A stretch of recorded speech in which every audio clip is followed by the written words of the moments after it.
Ce Shabbat, Shabbat Mevachim Adar Bet, le Shabbat dans lequel on va bénir le mois de Adar, le deuxième Adar, est aussi Shabbat Shkalim, le Shabbat des Shekel. La raison. Dans le temps du Beth Amikdash, le mois d'Adar était le mois durant lequel on a fait l'appel de fonds du Machatzit Shekel, où chaque juif était obligé d'amener un demi-cycle pour le Beth Amikdash. Ceci se faisait durant le mois d'Adar. Malgré qu'aujourd'hui, malheureusement, nous avons, pour l'instant même, on n'a toujours pas le Beth Amikdash. On espère bien sûr qu'à Rosh Chodesh, on l'aura déjà. Mais pour l'instant, on ne l'a pas.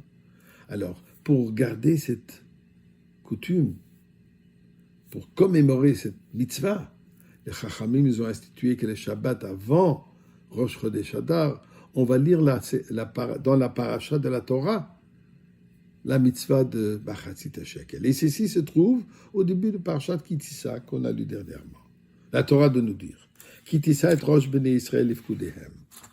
Lorsque vous ferez la somme des enfants d'Israël, donc on va compter à Israël. Venatnu ish kofer nafsho l'Hashem bifkodotam. Chacun fasse, chacun donne un objet, on va dire tout de suite ce que c'est, on sait que c'est une pièce, comme expiation pour son âme. Il n'y aura pas de fléau parmi eux lorsqu'ils seront comptés. Qu'est-ce qu'ils vont donner?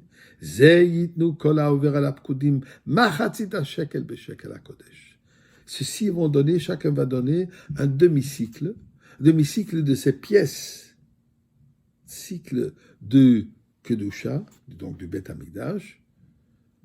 Un shekel entier, dit la Torah, est 20 guéras, et on va donner un demi-shekel. Dit le Pasuk, Ze yitnu, c'est ça ce qu'ils vont donner. Nous explique le Midrash qu'effectivement, Dieu a montré, à Moshe Rabbeinu, cette pièce en flamme. Pourquoi? Puisque Moshe Rabbeinu était surpris, il ne comprenait pas. Qu'est-ce qu'était cette pièce? Il avait besoin que Dieu lui montre de quoi cette pièce a l'air.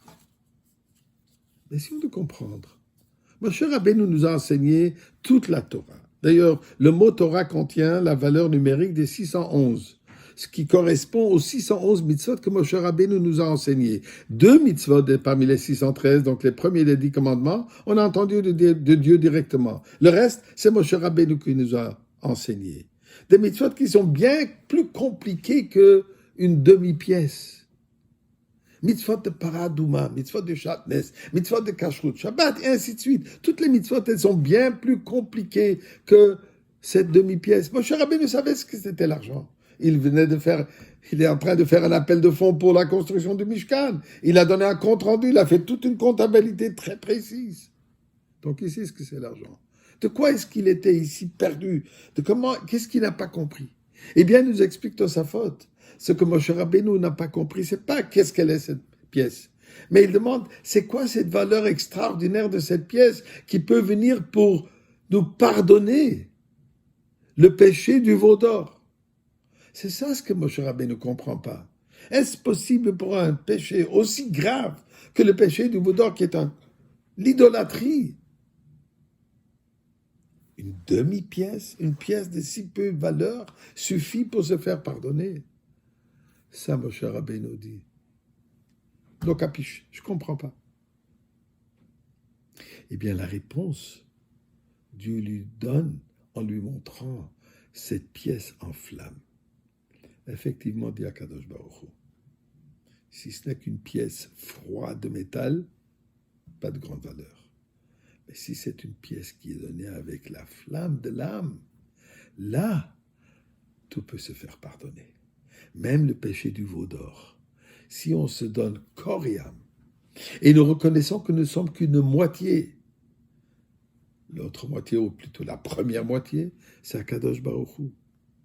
Et à ce niveau, il n'y a pas de différence entre le plus important et le moins important.